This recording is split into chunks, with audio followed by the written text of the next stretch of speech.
ছেলে কেন জানি না তো, আমার ছেলে ভালো ছেলে, সবাই গ্রামের লোক জানে যে আমার ভালো ছেলে।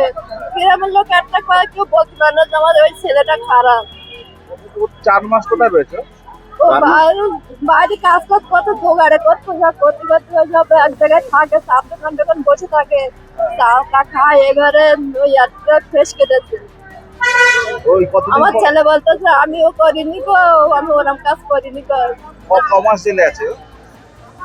এই বোধহয় এই 4 মাস। 4 মাসে। এই আজকে 4 মাস। হিয়ারিং সেন্টারে আসতো না কেন ওকে? ও কি সমস্যা ছিল কাগজপত্র জানেন? না কোনো সমস্যা না, সবাই বলতে না আসলে হবে না তো। ওই যে, ওর হিয়ারিং ছিল, হুম, ওই সোজা জেল থেকে এখানে এলো। হুম। এতদিন জেলে আছে, আপনি জানতেন? না না জানি না তো, আপনারা জানি কি তো জানতেন? আমরা জানি যে ওর ছেলে বাড়ি কাজ কাজ করে, ও বাড়ি কাজ করতো, পয়সা করে দিত বাড়ি, ওই পয়সা করে নিয়ে আমরা সব গরুটুকু প্রেশার দিত। আর আমরা তো জানি হুট করে তো আমরা শুনতেছি যে আমার ছেলেটার এইরকম।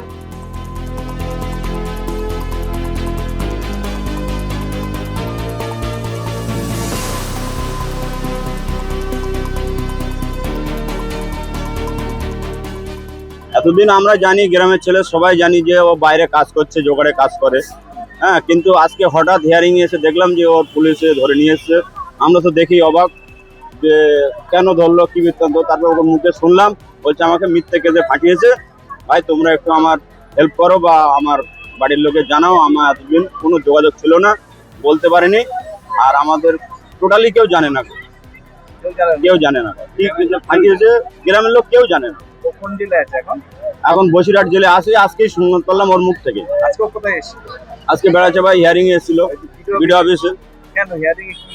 হিয়ারিং এ ওর মনে হয় নাম ভুল এসেছিল কি, যাও কিরকম হবে।